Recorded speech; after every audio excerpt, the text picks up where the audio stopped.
उठाओ हाथों को ऊपर। मेरे माइक को सही करो जरा, ये गूंज रहा है माइक मेरा, इसकी गूंज बंद कर दो। हाथों को उठाओ ऊपर, थोड़ा फ्लो करो और इसको शार्प जैसे। धन्यवाद करो अपने मुंह से सर्वशक्तिमान खुदाबंद का, क्योंकि महिमा की युग है। जो उसके थैंक्स गिवन में रहते हैं, जो उसके भय में रहते हैं, बाइबल में लिखा वो बुद्धि का मूल परमेश्वर का भय है। मुझे परमेश्वर ने एक दर्शन में बताया कि इन लोगों के अंदर अगर एक डर इस बात का रहेगा कि मेरा न्याय होना है और ये बातें मेरे लिए नाश की है और ये बातें मेरे लिए जीवन की है, इन बातों का डिफरेंस रहकर अगर डर बना रहेगा तो ये परमेश्वर के नजदीक जाएंगे, ऐसा खुदा ने कहा है। और तुम परमेश्वर के नजदीक जाओगे और पावर को देखोगे, सामर्थ को देखोगे, सामर्थ को, सामर्थ को, सामर्थ को, सामर्थ। आज चाहे तुम बीमार हो, कोई जन हालात में है, प्रॉब्लम में है, जब तक मैं नहीं तुम्हें कहूंगा बैठ जाओ तब तक बैठना नहीं किसी ने नीचे। कितनों को बात समझ आ रही है? क्योंकि ये तुम्हारी चंगाई का टाइम है, ये डिलीवरेंस का टाइम है, छुटकारे का टाइम है। आज परमेश्वर तुम्हें शरीर में तो डिलीवर करेगा ही करेगा, साथ साथ आज तुम्हारे मन को भी स्वस्थ करेगा, तुम्हारे मन की भी हीलिंग करेगा आज परमेश्वर। ये मेरा बिलीव है कि आज तुम्हारे मन की हीलिंग होगी। हमारी जिंदगी में आज खुदा अपनी पावर से चमत्कार करेगा, अपनी सामर्थ्य से काम करेगा। और इस पवित्र वचन को सुनने से पहले प्रार्थना करो परमेश्वर के आगे कि परमेश्वर जो तेरा पवित्र वचन जो जीवन है, जो मुझे अनंत जीवन के लिए तैयार करेगा और अनंत जीवन देगा, इसी से सब कुछ होना है परमेश्वर। मैं जब तेरा आज पवित्र वचन सुनूंगा, इसकी सारी बातें मेरे हृदय में बैठ जाएगी, उन पर मैं चलूंगा, मैं आज्ञाकारी बनूंगा और खुदाबंद उस वचन को पूरा करूंगा और आपको खुश करूंगा। ऐसा हो चुका यीशु मसीह के नाम से। मांगो खुद कलीसिया परमेश्वर के, आपने ऐसा मेरे लिए कर दिया है यीशु नाम से। मांगो, आमेन। और बैठ जाओ अपने स्थानों पर, विश्वास के साथ परमेश्वर के साथ बैठ जाओ।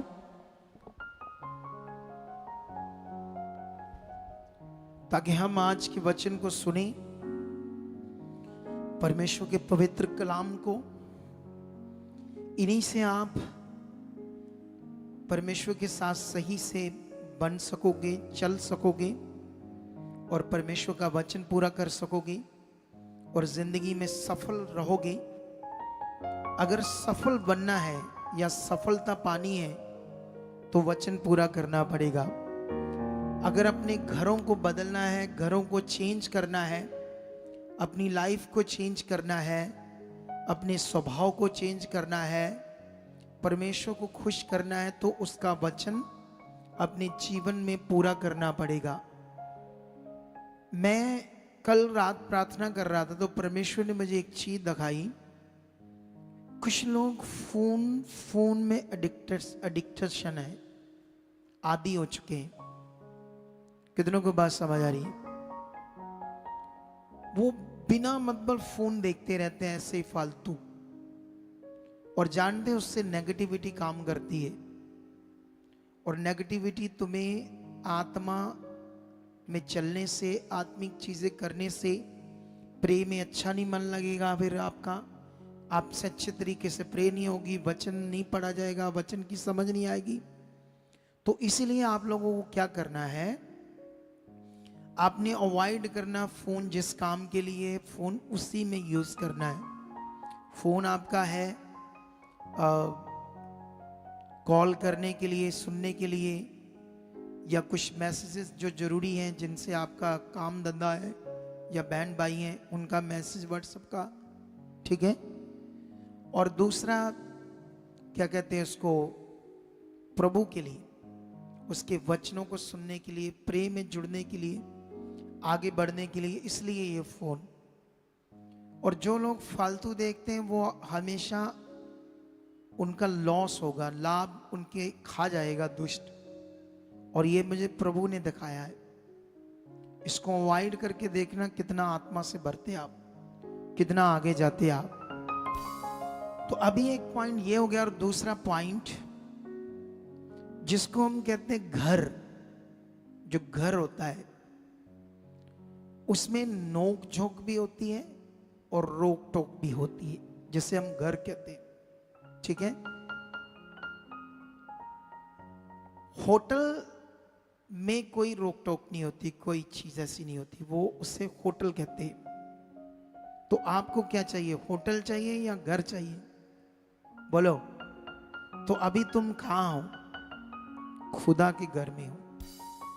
तो खुदा के घर में रोक टोक होगी, क्योंकि घर के सदस्य मेंबर आपके अच्छे बुरे को देखकर आपको रोक टोक करेंगे। और यहां रोक टोक नहीं है, वहां बर्बादी है। क्या है वहां पर, यहां कोई रोक टोक पूछने वाला नहीं है, वहां जिंदगियों की क्या हो जाएगी, बर्बादी। तो प्रभु के घर में अकॉर्डिंग टू वचन, अगर तुम बहुत जगह के हजारों जगह वचन पढ़ोगे तो परमेश्वर हमारे साथ रोक टोक करता है, समझाता है। अगर हम दूसरा तिमुथियुस 3:16 वचन देखते तो वहां भी लिखा है, संपूर्ण पवित्र शास्त्र परमेश्वर की प्रेरणा से रचा गया। ऐसे लिखा, उपदेश, समझाना और सुधारना। और लिखा, धर्मी जन के लिए ये सब बातें लाभ है। कितनों को बात समझ में, धार्मिकता के लिए क्या है हमारे लिए, ये बात लाभ है। क्या, उपदेश, समझाना, सुधारना मतलब डांट, ये सारी बातें हमारे लिए क्या है, लाभ है। तो अब तुम्हें घर चाहिए या होटल चाहिए, तुम प्रभु के घर में हो। तो जो तुम्हारे साथ खुदा रोक टोक करेगा वही तुम्हारे लिए जीवन है। हालेलुया।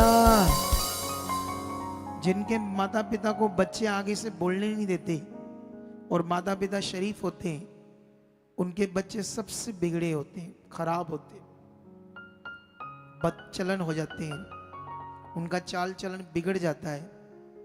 फिर वो नशे करते हैं, गंदे रिश्ते बनाते हैं, रात रात तक चैट करते हैं गंदी मंदी, जिनके माता पिता पूछते नहीं।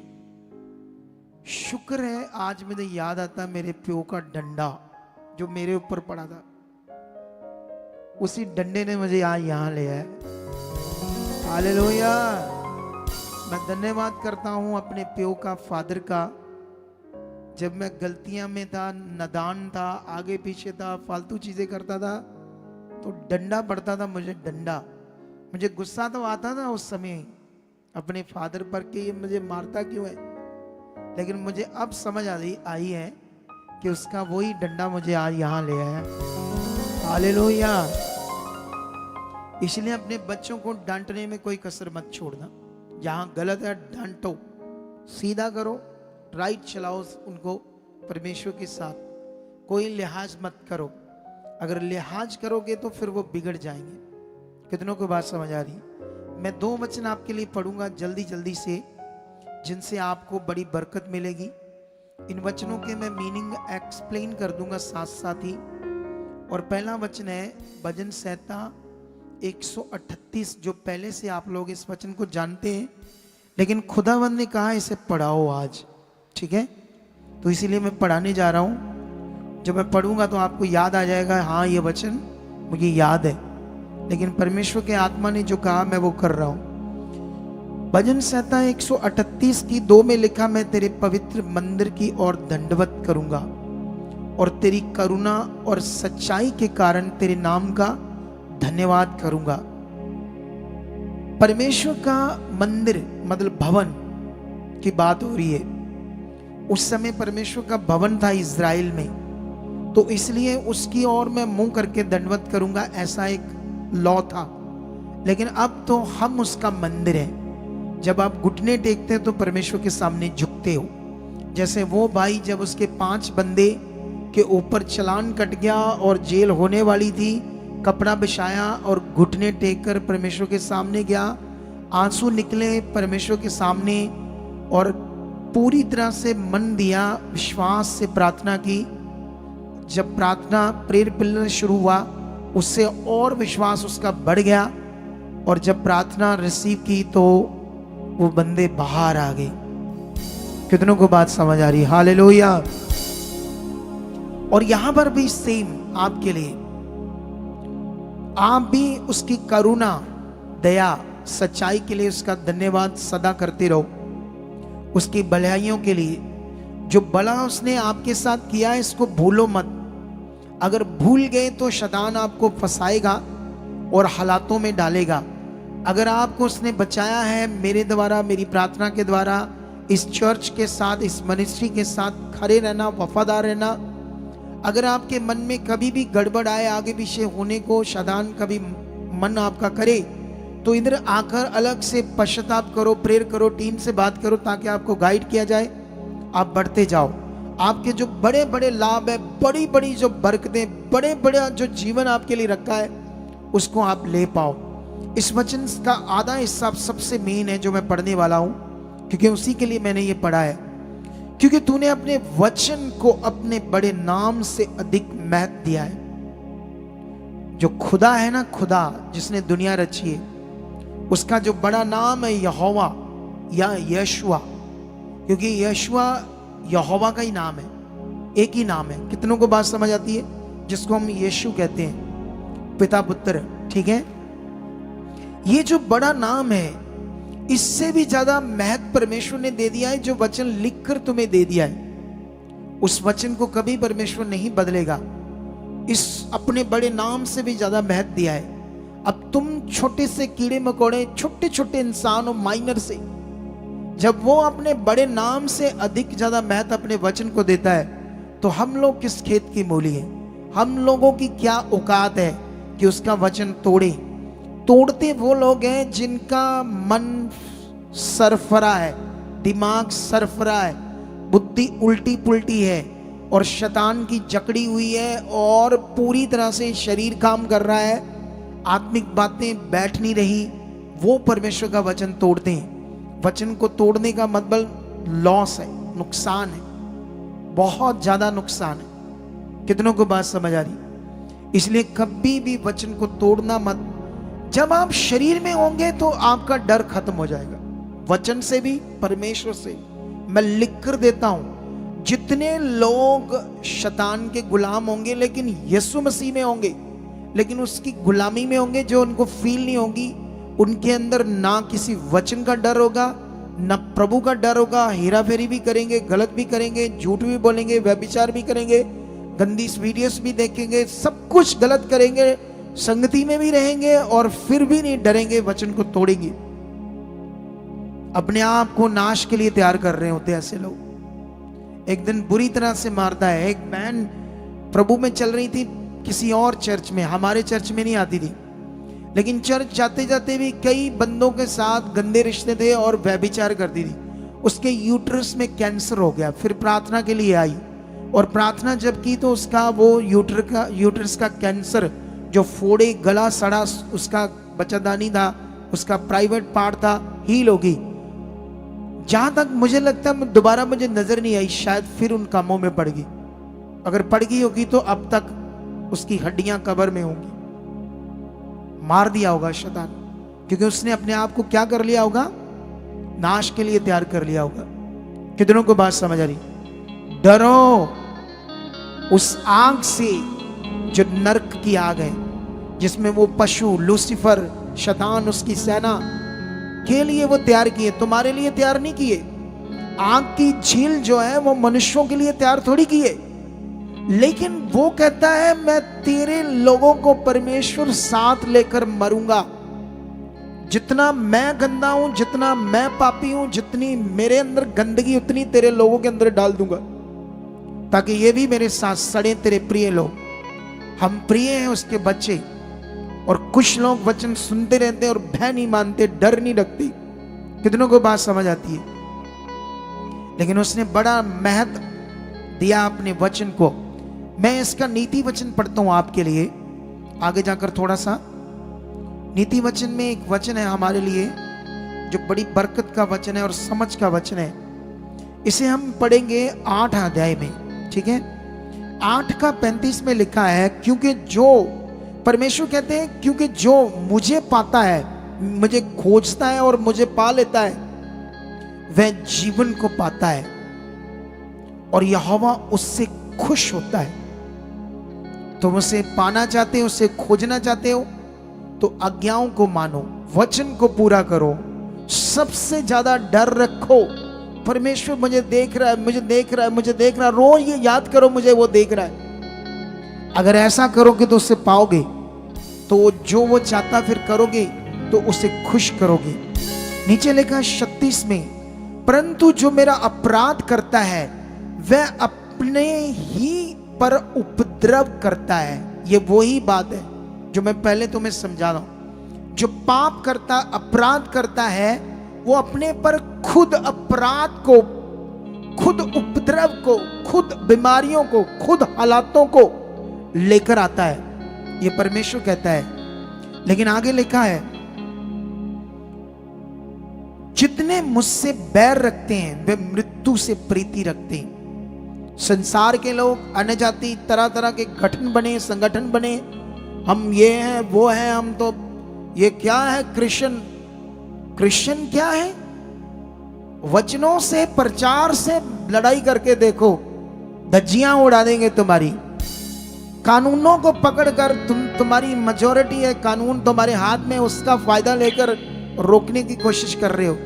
तुम अपना प्रचार करो, हमें अपना प्रचार करने दो। धज्जियां उड़ाकर रख देंगे दुनिया में दुष्टों की, आत्मिक शक्तियों की, जो दुष्ट आत्मिक शक्तियां हैं। ऐसे लोग हैं खुदा के लोग। ये प्रेम पसंद करते हैं, ये दया करते हैं, परमेश्वर का वचन पूरा करते हैं। कितनों को बात समझ आ रही? और ये तुम हो, तुम्हारे लिए एक वचन है। मैं तुम्हारे लिए एक वचन देता हूं जिसे भूलना नहीं आप लोगों ने। आज जो तुमसे बात करता है परमेश्वर, उस समय ये इज़राइल से बात हो रही थी, लेकिन ये वचन तुम्हारे लिए खास, सीधा सीधा तुम्हारे लिए। मैं यशाया की बुक में जाता हूं, 41 का 14 से पढ़ता हूं। क्या लिखा? हे कीड़े सरीखे याकूब। सोच लो, परमेश्वर जैसे मैं उल्लू करके बात करता हूं ना, परमेश्वर कहता है हे कीड़े याकूब। बाइबल में कितनी डांट दी है उस समय लोगों को, आप सोच नहीं सकते। कीड़े, कुत्ते करके बात की है, सूरनी करके बात की है, और पता नहीं कैसे कैसे बात करके की है उन लोगों को जो परमेश्वर के वचन का अपराध करते, उसकी आज्ञाओं का अपराध करते, उल्लंघन करते, उसकी बातों का, उसे क्रोध दिलाते हैं, और फिर वो वचन देता है डांट का। कितनों को बात समझ आ रही? जीवन खुदा के साथ है, दुनिया के साथ नहीं है। कितनों को बात समझ आती है? कहता है हे कीड़े सरीखे याकूब, हे इज़राइल के मनुष्यों मत डरो, यहोवा की ये वाणी है, मैं तेरी सहायता करूंगा। इज़राइल का पवित्र तेरा छुड़ाने वाला है। 15 से तुम्हारे लिए बात स्टार्ट हो जाती है। देख, मैंने तुझे छुरी वाले दावने का एक नया और चोखा जंतर ठहराया है। हालेलुया। कहता जैसे छुरी बड़ी तीखी होती है, वैसे उसके दंदे होते तीखे तीखे, ऐसे मैंने तुम्हें एक जंतर बनाया है, एक ऐसा जंतर जो चोखा, एक नया चोखा जंतर जो इतना तीखा है, ऐसे तुम्हें मैंने एक जंतर ठहरा दिया है। आगे कहता है तू पहाड़ों को दाव दाव कर सूक्ष्म धूल कर देगा, धूल कर देगा, और पहाड़ियों को तू भूसे के समान कर देगा। हालेलुया। तुम ऐसे खुदा के जंतर हो यीशु मसीह में, जो पहाड़ों को दाव दावने का मतलब होता है पंजाबी च गौना, जैसे किसी तीखी चीज से तोड़ तोड़ कर उसे ब्रीक कर देना, कहता पहाड़ों को ऐसा मैंने जंतर तुम्हें डरा दिया है कि तुम बड़े बड़े पहाड़ों को तोड़ तोड़ कर ऐसे मलिन बारीक धूल के समान कर दोगे। ऐसे हो तुम अगर मेरे पर विश्वास है, अगर मेरी इच्छा पर चलते हो। कितनों को बात समझ आती है? और आगे परमेश्वर बात करता है, तू उनको फटकेगा और पवन उन्हें उड़ा ले जाएगी। पहाड़ जब धूल बन जाएंगे तू ऐसे उड़ाएगा और आंधी हवा उन्हें ऐसे उड़ाकर ले जाएगी। और आगे लिखा है, और आंधी उन्हें तितर बितर कर देगी, परंतु तू यहोवा के कारण मगन होगा और इज़राइल के पवित्र के कारण बड़ाई मारेगा। हालेलुया। कितनों को बात समझ आ रही है? ये वाली समझ आ रही है? नहीं आ रही? आज आ रही है। अभी तुम किसके जंतर हो, किसके हथियार हैं? हम खुदा की। पुराने नियम में अभी अनुग्रह नहीं आया था तो परमेश्वर ने तब दया काम नहीं कर रही थी इतनी ज्यादा, इसीलिए दुश्मनों को मारने का नियम था। लेकिन अब जो नियम है नया, इसमें हम दुश्मनों को नहीं मारते, खत्म नहीं करते। जब गोलियत बहुत तगड़ा दैंत की तरह था, 9.5 फुट लंबा, और पूरा इज़राइल उससे डर रहा था, तब भी ये 12 साल का बच्चा क्यों नहीं डरा? 7 फुट लंबा शाऊल डर गया। उस समय का राजा जो योद्धा था, शूरवीर था, वो भी डर गया। जानते क्यों? क्योंकि वो परमेश्वर की आज्ञाओं से बाहर था। अब उसके अंदर पाप था। जब हमारे अंदर पाप होगा, डर होगा। जब तुम गलत होंगे, तुम्हारे अंदर डर रहेगा। जब तुम पवित्रताई में जीवन जियोगे, तुम निडर हो जाओगे, तुम्हें भय नहीं लगेगा किसी भी चीज से, किसी भी विषय से तुम्हारे अंदर डर काम नहीं करेगा। कितनों को बात समझ आ रही? अब नया नियम है। पुराने नियम में गोलियत ने उस 9.5 फुट बंदे के लिए, जब वो उससे लड़ने गया, उसको पता था कि मेरे साथ खुदा है। वो सामने इतनी पता नहीं 1 क्विंटल की, पता नहीं 1.5 क्विंटल भारी, 1 क्विंटल भारी, ऐसे मैं अंदाजा बता रहा हूं, एग्जैक्ट भी मैं पता है मुझे, कुछ में भी 70 किलो के आसपास थी। तो अभी ये लगा लो ध्यान, इधर देखो, इतनी भारी तलवार उसके हाथ में, इतना भारी ढाल है, और पूरी वो जो क्या कहते लोहे की वर्दी, कि कोई वार करो तो उसमें धसेगा नहीं कोई शस्त्र, कोई तलवार, कोई सुआ, कुछ भी ऐसी चीजें उस जमाने की, वो उसके ऊपर है। ये ऐसे जा रहा है क्योंकि किसके नाम से जा रहा है? ये तैयार था वो जंतर जो तीखा, चोखा, अनोखा। कितनों को बात समझ आ रही? ये वचन से तैयार होते हैं हम वो जंतर, फिर दूसरों को भी हील कर देते हैं। कितनों को बात समझ आ रही? एक पत्थर से, जस्ट एक पत्थर से, आज किसी को पत्थर मारो मर जाएगा कोई बंदा है? ये सामर्थ्य वो इसलिए विश्वास की सामर्थ्य, उस वचन से जो उसने पूरा किया था। एक पत्थर से 9.5 फुट बंदे को गिरा देता है और फिर उसका गला काट देता है। कितनों को बात समझ आती? लेकिन अभी हम नए नियम में, और नए नियम में परमेश्वर ने कहा तुम्हारा युद्ध लहू और मांस से नहीं, शैतान और उसकी सेना से, बुराई से, गंदगी से, जो मनुष्यों के अंदर भरी है, उससे हमारा युद्ध है। कितनों को बात समझ आ रही? इसी का फायदा दूसरे लोग लेते हैं कि ये चुप क्यों है। अगर परमेश्वर आज हमें इजाजत दे दे, या अगर उसने दे दी कभी, तो तूड़ी की तरह उड़ा सकते हैं हमारे लोग भी इंसानों को। कितने दलेर है। कितनों को बात समझ आती? वचन पूरा कर रहे हैं, इसीलिए वो लोग, पंजाबी कहते भूए चढ़ते जाते की होंगे हैं। पंजाबी में एक शब्द है ना, कितनों को बात समझ आती है? लेकिन ये वचन इस समय हमारे लिए ये है। अब नए नियम में हम क्या कर रहे हैं ये समझना होगा। नए नियम में हम क्या कर रहे हैं? नए नियम में ये जंतर तैयार था। पतरस और यूहन्ना जब परमेश्वर के भवन जो सुलेमान ने बनाया था उससे बाहर निकलते, प्रार्थना करते समय एक लंगड़ा बाहर होता है और वो कहता है, उनसे भीख मांगता है।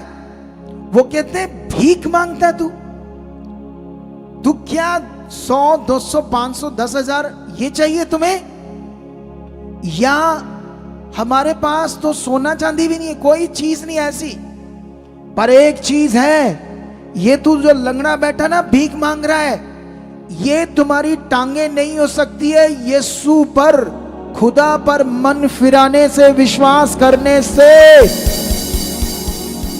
उन्होंने देखा इसको, उन्होंने देखा उसके अंदर विश्वास बन गया ये बात से, क्योंकि इतनी बड़ी बात उन्होंने बोल दी उसको कि ये जो तू भीख मांग रहा है, तू लंगड़ा है, इससे तू खड़ा हो सकता है। और वो भी जानता था, यीशु के चेले उसके साथ रहे, उसने अपना विश्वास दिखाया, और जैसे उसने अपना विश्वास दिखाया, उन्होंने कहा यीशु नासरी से खड़ा हो जा। तोड़ दिया उसकी बीमारी का पहाड़ और चकनाचूर करके भूसी बनाकर रख दिया, और यहूदियों को, याजकों को, फरीसियों को हिला दिया, और वो बोले ये तुमने कैसे किया, किस नाम से किया, किस सामर्थ से किया, तुम तो कुछ भी नहीं हो, हम तो धर्म गुरु हैं, तुमने कैसे ये कर दिया। उन्होंने कहा यीशु के पवित्र नाम से, यीशु के पवित्र नाम से इसको खड़ा कर दिया हमने। उस नाम में चंगाई है, उस नाम में छुटकारा है, उस नाम में जीवन है। कितनों को बात समझ आ रही है आज? ये हथियार, ये जंतर क्या बनना चाहते हो तो मन फिराना पड़ेगा, शरीर की अभिलाषों को मारना पड़ेगा। कितनों को बात समझ आती है? जब यही जंतर तैयार होकर फिलिप्पस जाता है, कहां? सामरिया नगर में, वहां एक जादूगर है, वहां वो दो कोड़ी के बाबा बूबा लोग जो लोगों को ठगते हैं, कोई सुपरस्टिशन चीजें बताते हैं, ओढ़ पोड़ बताते हैं। अभी दुनिया में लाखों गली गली मोहल्लों में बैठे हैं और लोगों को गुमराह कर रहे हैं। उन्हीं को बचाना है, उन्हीं को निकालना है, आपका काम है, ये सेवा आपकी है। आपको प्रे में जाना पड़ेगा, घुटनों में जाना पड़ेगा, परमेश्वर के सामने जाना पड़ेगा। परमेश्वर, ये हमारे बहन भाई जो शैतान ने इधर उधर गुलाम करके रखे हैं, परमेश्वर छुड़ा चुके हमारे द्वारा, सुसमाचार हम दे चुके। ऐसे तगड़ा मन करना पड़ेगा किसके? किंगडम के लिए। जितना ये तुम करोगे उतनी ज्यादा बरकत और खुदा को खुश करोगे। हालेलुया! उतना ज्यादा खुदा को खुश करोगे और खुदा की नजर तुम्हारे ऊपर होगी। ये मेरा बच्चा मेरा काम कर रहा है, ये सुसमाचार दे रहा है, ये मेरे लिए जी रहा है। कितनों को बात समझ आ रही है? ये कार्य तुम्हें करना होगा। जब फिलिप्पस वहां जाता है तो एक दुक्की का बाबा वहां जादूगर से लोगों को भरमा कर रखा था और लोग उससे पूजा करते थे। शायद ये ईश्वरी कोई शक्ति है, लेकिन वहां बीमार थे, लंगड़े थे, बाइबल में लिखा लंगड़े थे, और क्या थे वहां पर? लकवे के रोगी मारे हुए थे, तरह तरह दुष्ट आत्माओं से जकड़े मर रहे थे। और बाबे की वो मटीरियलिस्ट चीजें, राग विभूति जैसे अभी भी दुनिया में चीजें, जाल लाची धागा, ये चीजें जो हमारे लोग भी वैसा कर रहे हैं। आप जानते हो किसी भी मटीरियल को विश्वास करना वो मूर्ति पूजा है। अगर हम तेल पानी कपड़ा करते तो ये भी मूर्ति पूजा के समान ठहर जाएगा लगभग, क्योंकि इस समय पवित्र आत्मा का प्रबंध है। क्या है पवित्र आत्मा का प्रबंध? कितनों को बात समझ आती? आत्मा ने आपके अंदर काम करना है। वचन में लिखा अब तुम्हारी जो भक्ति है वो आत्मा और सच्चाई से, पवित्र आत्मा से। कितनों को बात समझ आती? इसलिए तुम्हें अपना मन तगड़ा करना पड़ेगा। कितनों को बात समझ आती? अब फिलिप्पस वहां जाता है और जाकर क्या करता है? उन लोगों में जाकर यीशु मसीह की खुशखबरी देता है। वो कहता है इस दुनिया में जिसने आकाश पृथ्वी बनाया, मैं उसका तुम्हें सुसमाचार देता हूं। ये लंगड़े, ये पैरालाइज, ये शैतान के सताए, अगर आज जो मैं तुम्हें ज्ञान दूंगा यीशु का, वो क्यों पृथ्वी पर पैदा हुआ, कैसे पैदा हुआ, कुंवारी से कैसे पैदा हुआ, उसने इजराइल में क्या क्या किया, अगर तुम सुनोगे, आज तुम्हारे लंगड़े चलेंगे, आज तुम्हारे गूंगे बोलेंगे, आज लकवे खड़े होंगे। और वो लोगों ने सुना और मन फिराया, और बाइबल में लिखा वहां लंगड़े चले, अंधे देखे, लकवे के रोगी, दुष्ट आत्माओं के सताए हुए आजाद हो गए वहां पर।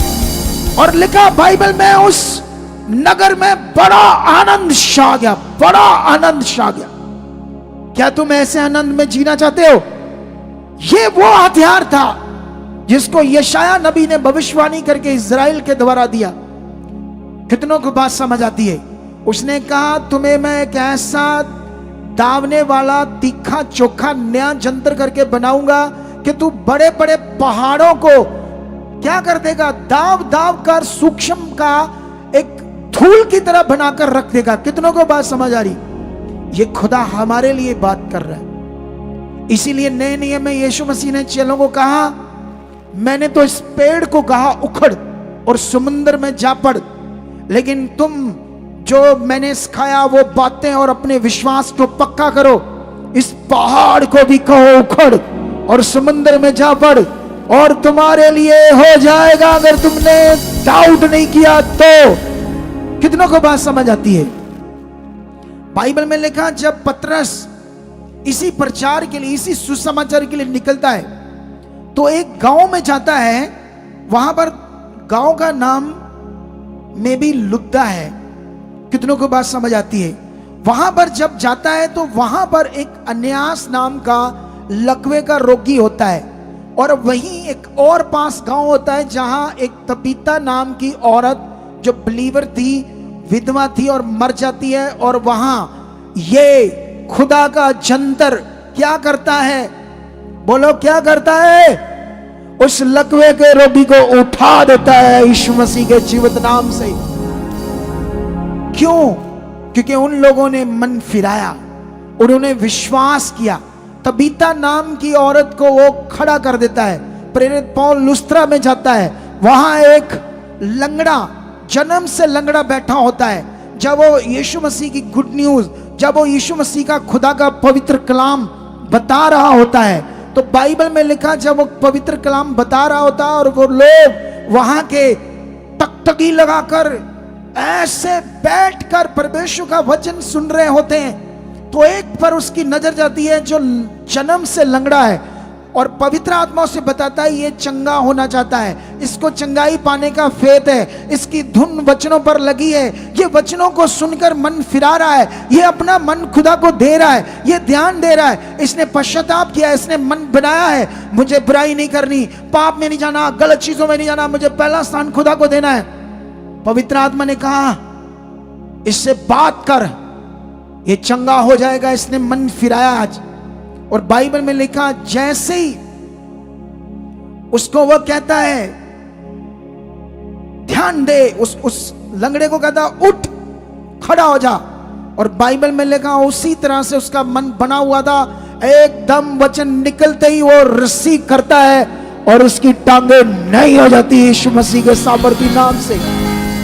हाथों को उठाओ, आज जिंदगी में तुम्हारे खुदा काम कर रहे। आज वो तीखा जंतर मेरे मुंह से काम कर रहा है। तुम्हारे वो पहाड़ जैसे रोग हालात क्या चकनाचूर करने वाला है, उसे दावने वाला है, उसे मिट्टी बनाने वाला है, उसे धूल बनाने वाला है। तुम्हारी बीमारियों को, तुम्हारे हालातों को ऐसे मिट्टी में मिला देगा, तुम ढूंढ भी नहीं पाओगे वो कहां है। ऐसी सामर्थ तुम्हारी जिंदगी में काम करेगी। कितनों को बात समझ आती है? कितनों को यह फील होता है उसकी जीवित सामर्थ को वह ऐसे काम करने वाला है? तो रेडी हो जाओ फिर उस पावर को देखने के लिए जो खुदा आपकी जिंदगियों में पूरा करने वाला है।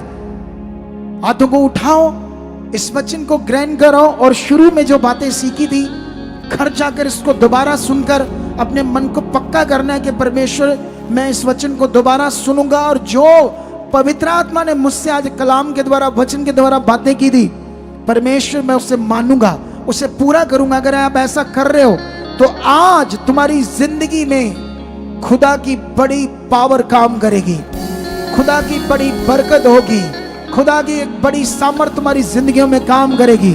हाथों को उठाओ और अंगीकार करो, परमेश्वर आपने मुझे बदल दिया है, इस वचन से मुझे छू लिया है, मेरा अंतःकरण खुल चुका है, मेरा विवेक बदल चुका है, मेरे विवेक में तेरे वचन बैठ चुके हैं, मैं परमेश्वर खरा और पूरा बन चुका हूं, मैं तेरी मर्जी में चलने वाला बन चुका हूं, मैं तेरी मर्जी को पूरा करने वाला बन चुका हूं। ऐसे फेथ करो और सीख करो खुदा की सामर्थ। ऑनलाइन जितने लोग हैं, जितने अपने घरों में, जितने ब्रांचेस में, उसकी बड़ी सामर्थ काम करने वाली है। मैं तुम्हें बता रहा हूं कि जिसे बाइबल में फिगरेटिवली आग कहते हैं, आग वही तुम्हारे ऊपर उतरने वाली है। वो आग से तुम भर जाओगे, उस पावर से जैसे बोलते हैं आग की तरह एक जीवन, आग की तरह एक जीवन। कितनों को बात समझ आती है? तो फिर रेडी हो जाओ। जो खुदा इन दिनों मुझे दिखा रहा है वो तुम्हारी जिंदगियों में पूरा होना है। अकेले नहीं आना, परिवार को लेकर आना, बच्चों को लेकर आना, जवान बच्चों को घर नहीं छोड़ना है। कितनों को बात समझ आती है? जो ऑनलाइन दूसरे स्टेटों में बैठे हैं वो लोग भी रेगुलर 1.5-2 महीने बाद आते जाओ, आते जाओ। ये वचन है खुदा का। पूरे पंजाब वाले घर मत बैठो। एक दिन है हफ्ते का, मौत होगी तो पता नहीं बम्बे भी चले जाएंगे अगर कहीं से बचा है तो। इसीलिए जीवन के कर्ता के पास रेगुलर बन जाओ, रेगुलर। और लास्ट में मैं एक वचन तुम्हें पढ़ाना चाहता हूं। बीज बोने से पहले इस वचन ने तुम्हारी जिंदगियों में काम कर दिया, उस गवाही को लेकर आओ जल्दी। इस गवाही को भी सुनना है और एक वचन भी तुम्हें मैं देता हूं। और उसके बाद एक बात याद रख लेना, जिंदगी में बाइबल में लिखा तुम्हारी बात हां की हां और ना की ना होनी चाहिए। कुछ लोग यीशु मसीह में फड़े बड़ी मारते, मैं ये कर दूंगा, मैं वो कर दूंगा। वो फड़े फुड़े नहीं चाहिए। पंजाबी च कहते फड़ा मारदा है या गप्पा मारदा है। तुम्हारी गप्पे नहीं चाहिए, सॉलिड तुम्हारा जीप चाहिए। जो तुम खुदा के लिए बोला है मैं करूंगा तो करना है। कितनों को बात समझ आती है? ये है परमेश्वर के सामने। हाँ बताओ क्या है? हाँ। हालेलुया। अपोस्टल जी, इस बहन का नाम नीतू है, साथ में इनके पति हैं मन्नू। और अपोस्टल जी ये बठिंडा के रहने वाले हैं और ये बताते कि 2 साल से ये अपने एरिया में चर्च जाते थे। यहाँ पर ये फरवरी 2025 को पहली बार आए। और अपोस्टल जी ये बताते कि इनके जीवन में बहुत सारे हालात थे। दोनों पति पत्नी एक ढाबे पर काम करते थे। अपोस्टल जी किचन में 20-20 हज़ार सैलरी थी, यानी कि 40 हज़ार इनके घर में आ रहा था, लेकिन कोई बरकत नहीं थी। संडे का ऑफ नहीं था अपोस्टल जी। नहीं, इतने पैसे ढाबों में कौन देता है? गलती तो नहीं लगी तुम्हें? नहीं गलती होटल में थे। होटल में जी। इनको शेफ का काम आता था? किचन का काम आता था भाई को और ये क्लीनिंग का काम करते। अच्छा, आप कुकिंग करते थे अच्छी वाली? जय मसीह पास्टर जी। नहीं, क्लीनिंग में कोई 20,000 नहीं देता। गलती तो नहीं लगी आपको? कोई ठेके दे काम है? ठेका था आपका? क्या ठेका था? ठेके ਤੇ ਲਿਆ ਸੀ ਸਾਰਾ ਜੀ। वो ढाबा? ਹਾਂ ਜੀ, ਉਹ ਜਿਹੜਾ ਪਿਛਲਾ ਹੁੰਦਾ ਨਾ ਉਹਨਾਂ ਦੇ ਜਿਹੜਾ ਅੰਦਰ ਕੁੱਕ ਦਾ ਕੰਮ ਕਰਦੇ ਆ। वो आपने पुक्का पुक्का किया था? ये सारा काम किचन का किंग ਹੁੰਦਾ ਨਾ ਜਿਹੜਾ किचन ਕਰਦੇ ਆ अंदर। हाँ, ਸਮਾਨ ਬਣਦਾ ਜਿੱਥੇ वो सारा बनाते थे आप? हाँ। और प्लस क्लीनिंग भी ठेके आपका पे लिया है था? सारा आपने cleaning 1-2 करना। बंदे भी रखे थे साथ? हाँ जी। उसकी भी सैलरी देते थे? 40 उसकी भी सैलरी देते थे। ऐसा है ना, ऐसा मुझे अरे मैं भी दुनिया में रहा हूँ, ये मेरी लैंड रही है, क्योंकि इतने पैसे नहीं मिलते। वो 10-10 हज़ार आया होगा आपके पास, तो बचता तो 20 हज़ार ही होगा ना महीने का। हाँ बस इतने बचते थे ना। अच्छा फिर बताओ आगे। और अपोस्टल जी बताते कि 2 साल से चर्च भी जा रहे थे, लेकिन कभी इन्हें बताते कि हमें इस बताया ही नहीं गया कि बीज बोना है। बताते कि कभी मन में किया बो दिया, नहीं बोया। और बताते बहुत सारे हालात थे। अच्छे से नहीं बताया जी। जैसे अच्छे से वचन से नहीं बताया ना आपको? जी अपोस्टल हाँ, जी। ऐसे तो बताते हैं हर पास्टर। हाँ। और अपोस्टल जी बहन को 13 साल से पीरियड्स बंद थे और पेट फूल रहा था, बॉडी में कुछ चीजें ना तुम खुद चेक करा करो। हम एक दिन खाना खा रहे हैं, हम 3 बंदे अंदर थे, 2 मेरे बेटे, मैं। हमने एक बंदे को कहा कि 3 बर्तन लेकर आओ, कोले, खाना बचा उसको निकालना है। तो उसने प्लेटें की इनको पता नहीं कह दिया, बंदे ने उसका भी दिमाग देखो। और हमारी टीम को पता पापा जी के अंदर 3 बंदे हैं तो 3 प्लेटें क्या करनी है? नहीं तुम्हें को गलती लगी। अरे हम खुद भी चीजों का ध्यान रख सकते हैं। इसको बोलते बेस्ट बुद्धि। ये कौन देता हमें? जब हम गवाही लिखते कुछ बातों पर खुद ध्यान दे सकते हैं आप लोग। अच्छा फिर क्या हो रहा है? और अपोस्टल जी बताते कि 13 साल से बहन को पीरियड्स नहीं आ रहे थे, पेट फूलता था और डॉक्टर ने बोला कि पानी वाली गांठ है। अपोस्टल जी बहुत ही इलाज करवाया, कोई आराम नहीं मिला। और अपोस्टल जी बताते कि इनको फरवरी में सुखपारायण मिनिस्ट्री के बारे में पता चला और जैसे ही यहाँ पर आए आपने प्रार्थना की अपोस्टल जी, प्रार्थना करते ही 13 साल से बंद पीरियड्स खुल गए अपोस्टल जी। और उसके बाद अपोस्टल जी इनकी चाहत नहीं, मतलब इन्होंने ऐसे कभी प्लान ही नहीं किया, इनकी सोच में भी नहीं था कि इनका अपना कारोबार होगा, अपना बिजनेस होगा। और अपोस्टल जी जैसे ही आपने प्रार्थना करी, ग्रेस ने काम किया, डिवाइन हेल्पर खड़े हो गए अपोस्टल जी। उन्होंने खुद के इनको पैसे दिए क्योंकि इनके पास उस समय सेविंग मनी नहीं थी अपोस्टल जी। 40 हज़ार दिया और परमेश्वर ने सारा बंदोबस्त किया। 2 रेडियां दी अपोस्टल जी, अपना कारोबार है। बताते कि मैं उसमें रेडियां जो है जिसको ठेला बोलते हैं हिंदी में, जी हाँ जी। उस पर स्नैक्स वगैरह करते हो? ਨਹੀਂ ਫਾਸਟ ਫੂਡ ਦਾ ਕੰਮ। फास्ट फूड में स्नैक्स भी तो आता है स्नैक्स ना, नहीं होते जी। क्या होता है उसमें? वो बर्गर मोमोस हो गए जी। अच्छा, बर्गर, मोमोस, नूडल्स, जी हाँ। और क्या होता है? और स्प्रिंग रोल होते जी। वो स्नैक्स होते हैं, स्प्रिंग रोल, और बस सही। ये 4 चीजें होती हैं। हाँ। अच्छा, फिर क्या हुआ? और अपोस्टल जी अब इतनी बरकत है अपोस्टल जी, जैसे ही आपके मुख से इन्होंने नियमों को सीखा, आज्ञाओं को सीखा, बताते कि पूरा करना शुरू किया। खट्टी में, कमी में अपोस्टल जी जैसे ही बीज बोकर जाते बरकत आती। और अपोस्टल जी अब 1 महीने की इनकम 1 लाख रुपया है भाई की। अच्छा, 1 लाख इनकम हो रही है हाँ जी, जी। सचमुच में? तो बीज कितना निकालते उसका? 10% 10,000 रुपये बीज लेंगे बोने वास्ते। अच्छा, हर बारी 10,000। देख लो भाई, ये परमेश्वर है, ये बीज बोने की पावर है। एक वचन पढ़ाता तुम्हें, यही खड़े रहना। अभी नीति वचन में जाएंगे हम लोग। इसका 18 अध्याय का 16 वचन पढ़ेंगे। लिखा, भेंट मनुष्य के लिए मार्ग खोल देती है। जब तुम परमेश्वर के सामने अपनी भेंट को बोते हो, और ज्यादा तुम वफादारी से बो या चोरी करो उसके, जो तुम्हें जीवन देता है, या उसके साथ चोर बनो या खरे बनो, पूरे बनो। आपकी जमीन है 20 एकड़, 30 एकड़, 50 एकड़, 70 एकड़, उसका 6 महीनों का दशमांश बनता 4 लाख, 5 लाख।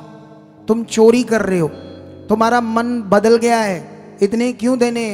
उसी से ही तो करोड़ों आना था। ऐसे मार्ग खुलने थे, तुमने ब्लॉक कर दिया है, मार्गों को ब्लॉक कर दिया है लालच करके। क्या करके? भेंट मनुष्य के लिए मार्ग खोल देती है और उसे बड़े लोगों के सामने पहुंचाती है। ये भेंट तुम्हें बड़े बड़े लोगों के बराबर करती है। कितनों को बात समझ आई? तो इसलिए आज के बाद परमेश्वर ने कहा, मैंने अपने बड़े नाम से भी ज्यादा महत्व किसको दिया है? अपने वचन को दिया है। अगर तुम इस मिनिस्ट्री के साथ कहते जुड़े हो, इसके मेंबर हो, तो अपना दशमांश भी यहां बो वफादारी से। किसको बात समझ आती है? और मैं आपके बीज को एक परमेश्वर की खास बुद्धि पाकर उन पैसों को ऐसे यूज करता हूं, आप सोच ही नहीं सकते।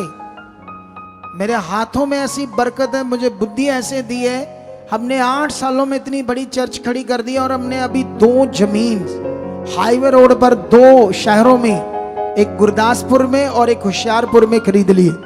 अभी मानसा की तैयारी है। ये बुद्धि है, जैसे सुलेमान को दी थी कैसे राज्य का प्रबंध करना है, ऐसे खुदाबंद ने मुझे दी है। और आपकी भेंटें, आपके बीज, आपकी वफादारी का बोया बीज खुदा के काम के लिए, उसके राज्य के लिए, उसकी रूहों को बचाने के पवित्र काम के लिए तुम्हारे बीज। तो आपने इसी तरह से खरे और पूरे रहना है। इस गवाही के लिए तारीफ करो जोर से यीशु मसीह के नाम। अभी अपने हाथों में अपने बीज पकड़ो, रेडी हो जाओ, वचन को पूरा करो। और जो कुछ सुना है इसे घर जाकर दोबारा सुनना है।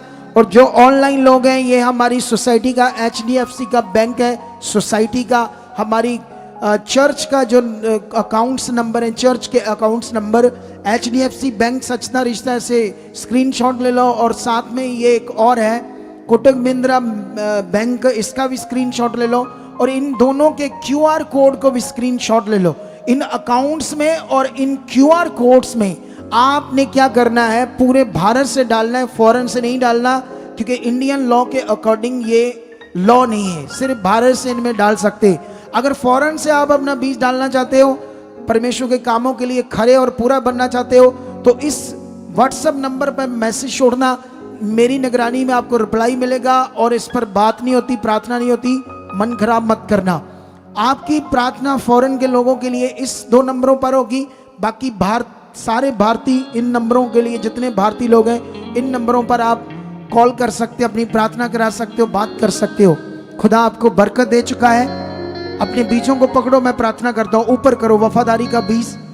आज से भाई लोगों वफादार हो। जब तुम लोग बड़े ढीले हो, जब बहनें स्पेशल बीज पाती है तो इधर लाइनें लगी होती, तो भाई 2-4 खड़े होते हैं, इतने कंजूस। अपना मन खोलना है खुदाबंद के लिए, परमेश्वर के लिए बोना है। कितनों को बात समझ आती है? और जब स्पेशल सीड है तभी बोलना है, वो ऐसे नहीं नॉर्मल। कई लोग वो 2-2, 3-3 रुपए भी डालते उठकर उसमें, वो उसमें नहीं डालना, वो आपका स्पेशल सीड डालना है। उदाहरण से समझो, आपके 2 रुपए भी परमेश्वर उससे भी खुश है कि आपने विश्वास से डाला है। लेकिन मैं वो बात नहीं कर रहा, मैं बात कर रहा हूं नियम की। अगर स्पेशल सीड है तो सीड बॉक्स में डालना, नहीं तो जो ब्लेसिंग थैलियां उन्हीं में डाल देना, जो आपके पास वॉलंटियर लेकर आएंगे परमेश्वर के बच्चे। उठाओ अपने हाथों को। खुदाबंद, इन लोगों के मन को आप छू चुके हो, इनकी जिंदगियों में आप काम कर चुके हो। आज इन्होंने अपनी वफादारी का बीज पकड़ा है, आज इन्होंने मन खोल दिया है, तेरे वचन को पूरा कर लिया है। ऑनलाइन लोगों ने भी वचन को पूरा कर दिया है, ब्रांचेस में भी वचन को पूरा कर दिया, मैं देख रहा हूं आत्मा में। और खुदाबंद, जब ये बोए, इनका बीज छुआ जाए, स्वर्ग में याद किया जाए। और मैं मांगता हूं इनके परिवारों के ऊपर, बिजनेस के ऊपर, कारोबार के ऊपर, जॉब के ऊपर, जिससे इनको पैसे आते हैं, उन सारी चीजों पर बरकत मांगता हूं। खुदाबंद, इन पर बड़ी बरकत आ चुकी है यीशु नाम से। ये बीज डालते ही इसका 100 गुना फल काटे यीशु नाम से। ऐसा हो चुका है। आमीन। खुदा, मैं भी लाखों गुना बो चुका हूं, ये मैं विश्वास करता हूं यीशु नाम से। जाओ, अगले 5 मिनट में अपने स्थानों से हिलना नहीं, उठना नहीं है, बैठे रहना है। जब ये बीज डाल देंगे उसके बाद मैं तुरंत आपकी प्रार्थना शुरू कर दूंगा। Okay, now start. हाँ, बदल गया मेरा मैं एक इंफॉर्मेशन तुम्हें देता हूं, खास करके जो सुसमाचार देंगे। पिछले दिनों में कुछ सुसमाचार देते थे लोग, जैसे आप हो ऐसे वो आए, तो वो परेशान थे, तो मेरी टीचिंग से मैं मिला, उनका जीवन बचा। उनकी क्या था, वो क्या थे, पहले प्रभु में भी थे, कुछ भी नहीं थे। जो उनके पास शिक्षाएं थी, उनकी जिंदगी बच नहीं रही थी। लेकिन जो शिक्षा खुदा ने मुझे दी, उससे उनकी जिंदगियां बच गई। सुसमाचार देने लगे, लोग लाने लगे। धीरे धीरे शैतान ने उनके दिमाग में डाला, ये लोग तो तुम्हारे द्वारा आए, तुम्हारे हैं। शैतान ने ऐसे दिमाग में डाला, तू इन पर पास्टर बन जा। और उसके बाद वो लोग लालच दिया शैतान ने पैसों का, क्योंकि पास्टर बनने का मतलब पैसे कमाने। परमेश्वर के किंगडम में रूहों को बचाने मतलब पैसा नहीं है, ये लालच का विषय नहीं है ये। कितनों को बात समझ आती है? उसके बाद क्या होता है, वो टूटते हैं यहां से लालच से, और उन लोगों को अब नेगेटिव करना पड़ेगा ताकि इधर आए ना। ये कुत्ता काम, शैतान का काम है। अब उन लोगों को अपने पास रोकने के लिए मिनिस्ट्री के प्रति नेगेटिव तो करना पड़ेगा ना, तभी तो वो नहीं आएंगे। तो ऐसे लोगों से बचकर रहना, ठीक है?